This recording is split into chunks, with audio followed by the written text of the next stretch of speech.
We have an IRS that's already targeted people for their political views.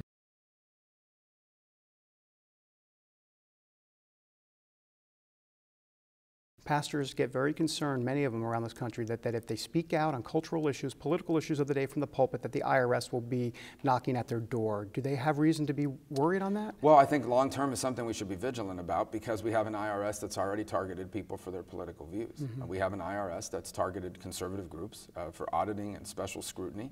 And so it's not a stretch to say the next step would be that. We know that there are areas around the world already where Christianity is often defined as hate speech, and therefore they become target of government sanction. And I also think part of it is a lot of pastors and others in churches I've run into have become concerned about speaking truth on some of these issues, because they don't want people to be offended in the pulpit, because they don't want to scare or drive people away. They want, people want to hear happy talk sometimes when they show up to church. But I think those that are in the pulpit have an obligation to preach truth. And when it comes to Christianity, truth is often uncomfortable.